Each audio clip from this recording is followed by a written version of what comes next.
Okay, I am joined today by Jennifer Free. Jennifer leads a fascinating business based in Chicago, Explorer Surgical. She's the co-founder, the CEO, and I love this business because it's a very discreet and important practical product. So this is essentially a workflow management software product that's used in the OR, in the operating room. Unless you've been hiding under a rock, you know that a lot of issues, a lot of complexities happen in ORs, and mistakes happen. Many, many deaths and disabilities every year by mistakes in the OR, by issues that arise in the OR. And the concept here is that technology can be used to reduce that issue over time by making it very clear workflow for every participant in the operating room. And so Jennifer conceived this product a few years ago. She can tell you how she came up with it. They've raised a good deal of venture capital money. They are off to the races with 20 employees. And I'm so excited to join Jennifer Free to the show. Hey, Jennifer. Hi, Jeff. Thanks for having me. It is so great to have you on. So why don't we just talk about, Explorer Surgical at a high level, 60 seconds on what is the business, and then we'll kind of go from there. Yeah, so like you mentioned, we're a workflow management software for the operating room. We were founded out of a research laboratory at the University of Chicago Hospital within their Department of Surgery. So the research started in 2011 that was studying operating room workflow, operating room efficiency. And I know you said readers may have a sense of it, but I know not a lot of folks spend time in the OR. Thank God. So I met thankfully. I met my co-founder, Dr. Alex Langerman, in 2013 when I went to University of Chicago for my MBA, and he started describing what the OR was like. And what he said is, half the time I come in the room, I have my same nurses, techs, equipment set up appropriately, trays are there, everything is just perfectly coordinated like a symphony. But the moment one of those variables is removed, everything can be really chaotic. It becomes chaos, right? And is that because typically it's a different nurse or a new medical device, or just what usually happens that throws it into chaos? Any of the above. So, there's a lot of complexity that goes into coordinating these procedures. Alex does a lot of head and neck cancer surgery. This can be 4 or 5 hour cases. So as one example, he might be looking in the microscope, working on the patient, reach out his hand, expecting somebody to hand him a particular clamp or the next thing he needs. Nothing goes in his hand. He looks up and realizes, the nurse actually changed shifts and now it's somebody new. Oh, boy. And maybe they rotated in from orthopedics or general surgery. And they're well trained and do their best. But for the nurses and techs, they do dozens of procedures with lots of different surgeons who can be particular about how they like to do their case. Got it. Tell us a little about your passion for this. Where did that come from? You said you were at business school. You meet your co-founder, a doctor. What led you to believe, okay, I've got to start a company around this issue? Yeah, it wasn't something that happened overnight. So I had been working as a healthcare venture capitalist, investing in later stage venture and growth equity healthcare companies. And when I met Alex, to be honest, I didn't believe him when he told me how bad the OR could be in terms of workflow. So I started getting up early and going to surgery with him and watching this problem for myself. And that's when I realized, you see technology pretty much everywhere else in the world and in lots of other parts of the hospital, but there hadn't been anything in the OR yet. Got it. It's very much Alex's It was a late adopter, basically. Excuse me? It was a late adopter to technology. The OR still is. And it's hard because you don't want to introduce something that's too new or too different without having evaluated it because there are patients' lives at stake here. But that's what really got to me was, seeing the magnitude of the problem that Alex had identified and seeing all the research that had been put into it. But I spent 3 years working with him before I quit my job. To run this full time. So you really thought this through. So before we get into the people part of the business, who is your customer? Are you selling to a hospital? Are you selling to a medical device company? Or are you selling to the surgeon? Like who buys your SaaS and that kind of thing? Yeah, so we started selling to hospitals, which we still do today. So we'll sell typically to the surgical administrator, but like any B2B sale, it's complex. You have lots of stakeholders to have to buy in. Over the last couple of years, we've also started selling to medical device manufacturers, which is now more than 50% of our business. Got it. So typically the implant manufacturers, like a Stryker or Medtronic. Yep. And I won't put you on the spot and ask you your revenues, but what does a typical deal look like? Is this thousands, tens of thousands, hundreds of thousands? Like, how much is this product? We typically start with smaller projects. So you might see an initial project in the, tens of thousands for something small to get off the ground. But the goal is to grow customers to be much larger than that. Which sounds like a lot, but if you avoid one patient lawsuit from a wrongful death, it pays for itself forever, right? I mean, the stakes are that big. I mean, there's an incredible opportunity when it comes to just clinical quality and the opportunity there, but there's actually a pretty big financial and operational opportunity as well. So just looking at waste in the OR, we've studied this. We see on average in any given surgical case, there are $300 of disposable items that are open to never use. Wow. And they go right in the trash. Just on the peel pack items, you can get an ROI on this pretty quickly. Fantastic. Pays for itself in so many ways. Good. So now let's shift to the people part. So you got 20 people, you told me in the pre-interview. And how did you decide after you started the company what that first hire was going to be? What was that role, and how did you decide, okay, I need a blank? Well, our first hire was tech. So Alex and I were working together. I was the business person. He is the surgeon and clinical person, but we were trying to found a technology company. So we probably need one of those people. So we've gone through several iterations for our MVP. We were working with the computer science department at University of Chicago. We hired a UI firm in Chicago later on, and then said, okay, we need to build a real tech team. So we had a couple of different options. We thought about hiring just kind of a single person to just start kind of building code and start working with us. We thought about outsourcing and working with a firm that could have a full team, because we're working on a pretty small budget. At this point, we had a $250,000 grant from the National Science Foundation. It doesn't go very far in software development these days. No. I think we had $100,000 or so in prize money from business school competitions. And then we had also just posted for a true CTO, saying, could we hire somebody that could build a team over time? And worked through the local Chicago networks, and through 1871 met our current CTO, Eugene Fine, who had several decades of experience in technology and leading teams. And he came to us and said, I'll be your CTO. I'm going to be here in Chicago, but my team is actually going to be offshore. So that way we're able to manage cost. And I think I consider myself really lucky. Eugene's been with us for 4 years next month. And those developers that he leads offshore are employees or contractors? Contractors. Got it. So it can flex with the size and the need of the. Exactly. Got it. The flexibility is so just crucial, especially early on. Got it. So your co-founder and your CTO, you met through networking, just, happenstance. When did you get to your first hire that you couldn't find through networking, and what did you do? Well, Eugene, we actually got through a job posting in-built in Chicago. Oh, you did? So, okay. We posted everywhere. We posted on Built-in, 1871, interviewed a number of folks, and I was actually a little surprised. I kept hearing from friends how hard it was to hire tech talent in Chicago, and that hasn't been our experience. Still to this day?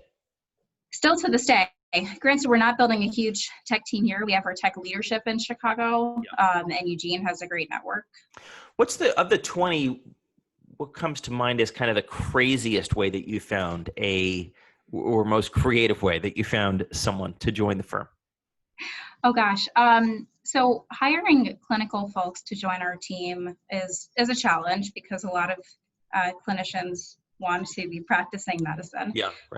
And as we're going implementing our software in the OR, it goes a long way to have somebody that has their RN or, has a clinical experience. And we came up with the idea 3 or 4 years ago to look at the post-bac programs Mm-hmm. and talk to Northwestern, where there were a number of students that finished their undergrad, wanted to go to med school, but were finishing up their requirements.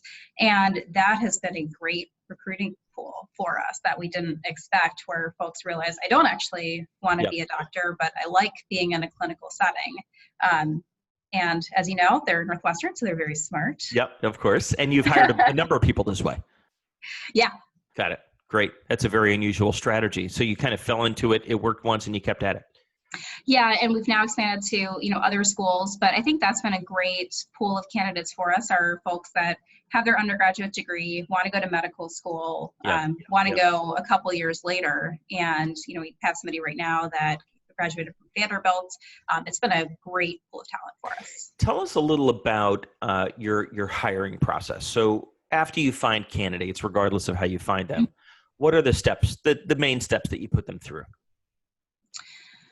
So a lot of time talking to our team, and then we usually have folks do some kind of project. Mm-hmm. So you don't really know what you're getting into until you start, your first day, your first week at a company. And so what we try to do is give people a taste of what's the work that you're going to be doing day to day.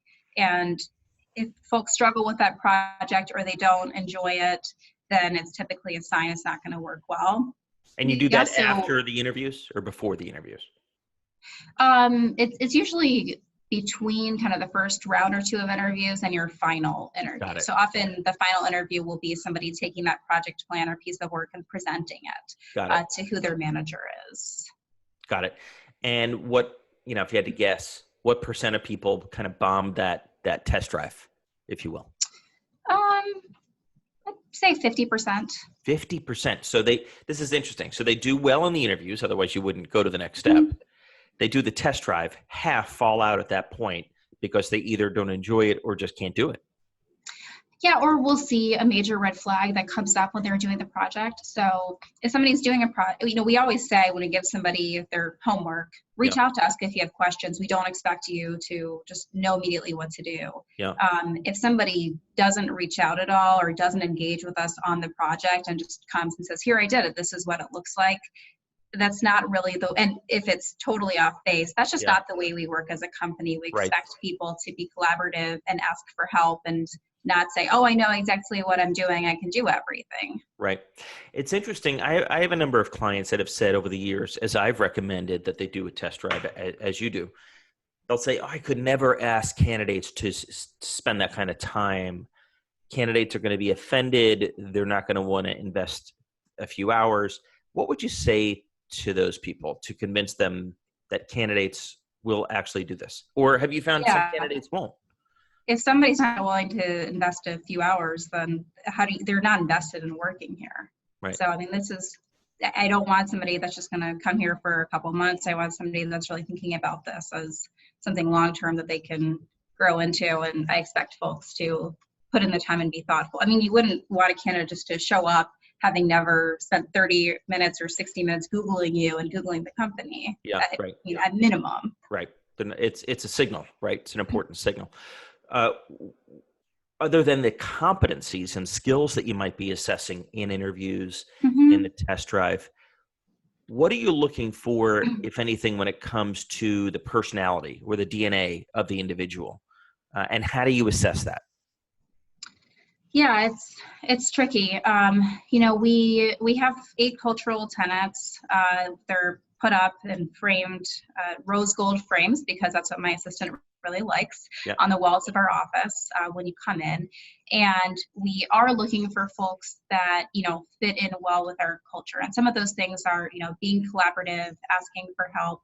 I'm sure you've heard this many times, so we do have a no asshole rule. Yep. So plenty of times I'm asking my assistant when somebody walks in to also be evaluating them. And I want to see, are they friendly? Do they converse with her? Are they looking around?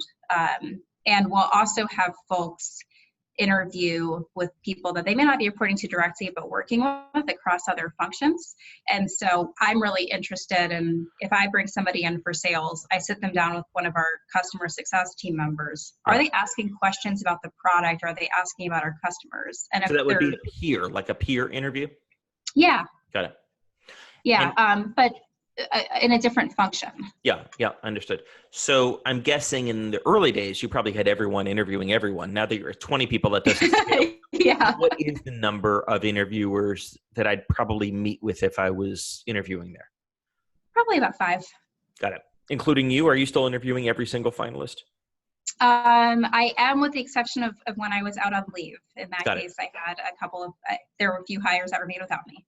Got it. So you brought up leave, and I found this fascinating. We talked a little about it in the pre-interview, and we got to go there. And I appreciate your permission to go there, which is great.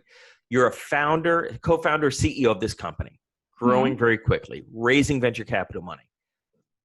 You get pregnant and have a baby, have a wonderful baby, and you take maternity leave, which is kind of unheard of, right? In a company this size and stage, it would be pretty nerve-wracking to say, I am leaving my own company for how long were you really out of pocket? I'd say I was pretty out of pocket for about 6 weeks. Got it.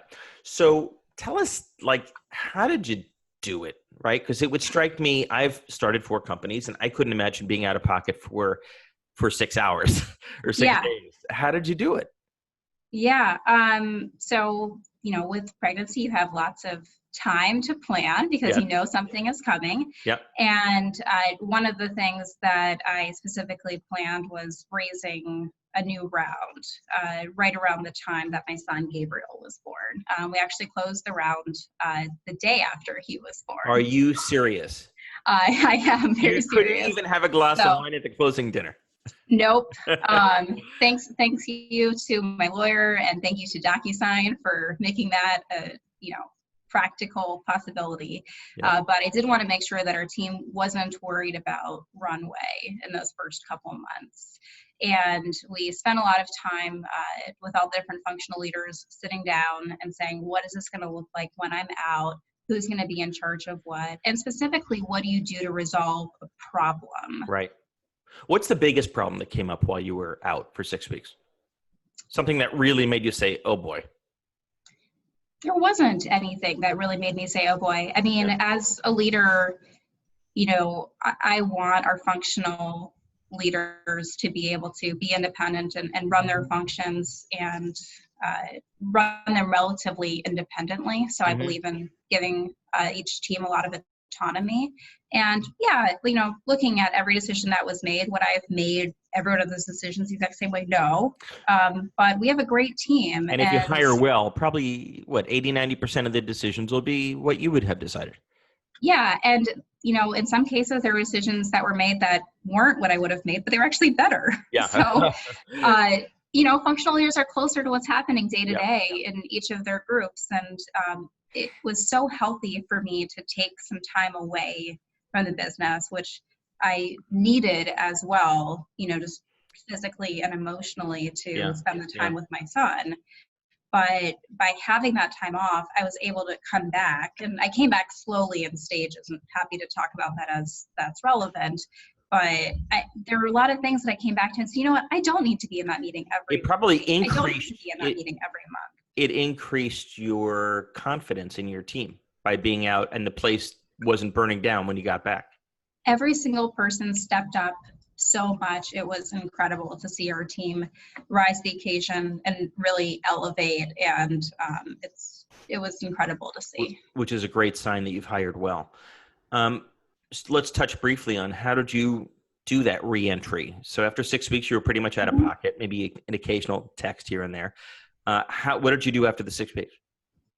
I started with 1 day a week in the office. I brought my son with me to work, which is a lot of fun. There's really cute pictures of him sitting in my lap in the conference room and going to meetings. I started with 1 day, then 2, then 3, then 4, then 5. And I wasn't back to 5 days a week until he was over 4 months old. So I really took it gradually and slowly and prioritized as I came back. If I'm only spending 1 day a week in the office, what are the meetings that I absolutely need to be in and where I can make the most impact right now? It sounds like your team was really supportive. I'm curious about investors, not so much the investors that you wound up with. Obviously, they knew you were pregnant and they knew the timing, so that wasn't an issue for them. Were there other investors that you met with through the process, no names mentioned, that you being pregnant was an issue, where you felt it might be an issue? Of course, it's always the back of my mind and something that I worried about. With this last round of funding, it wasn't an issue, which was fantastic. And our last round was led by the leaders from the prior round as well. So you did primarily the same investors. We did bring in new investors. Yep. I was surprised the quote risk of me becoming pregnant came up much earlier in fundraising. Where you brought that up, or they brought it up? No, investors brought it up with me. So let me make sure I'm clear on this. You were not pregnant, or at least I was not pregnant. No, yeah. So an investor asked you, what did they ask you? Prospective investors saw I was wearing a wedding ring and that I was married, and said, so I assume you're going to get pregnant and have kids. What's going to happen to the business? So on the one hand, that's horrible. On the other hand, maybe it's good or okay that they went there to understand how you plan to handle it. I don't know. As a woman, what did you think? It's an interesting topic. I think when you are working with investors, I was very, upfront when I found out I was pregnant and my intentions to continue on as CEO and take maternity leave. And we worked together really collaboratively. As somebody that's on the other side of the table, as an investor, you are investing in the CEO and you develop personal relationships. Right. I think it's something that can be brought up, but it's a tricky balance of figuring out, is there a respectful way to talk about it? And I don't think it's just having kids. I mean, there are plenty of things that founders go through in their personal lives that can have a really so many big entrepreneurs impact get on the divorced, for business. example. Get divorced, lose a parent. Yeah, sure. Plenty of male founders have children. Sure. And they're not asked about that. they're generally not asked about it. And I can tell you it's been a big change for my husband as well as for me. Sure. Well, I give you a lot of credit because it sounds like you handled that situation with a lot of integrity and also successfully, right? The whole reentry plan that you went through. Before we wrap up, what's the biggest thing that you've learned about hiring in this whole process? You've hired 20 people. Presumably you've hired some that didn't work out. Either they left or you parted ways with them. What's the biggest thing you've learned? Please listen to your gut. So, when hires have not worked out, it's generally something, I think either I or their manager or team member has known for a little while. Even before the hire, you sensed something? Yeah. And so let's be more specific, because listen to your gut. I don't know how to do that. What was it? Sure. What was it that you set aside that in hindsight, you're like, shoot, we saw it, it was there, they said it, and we overlooked it?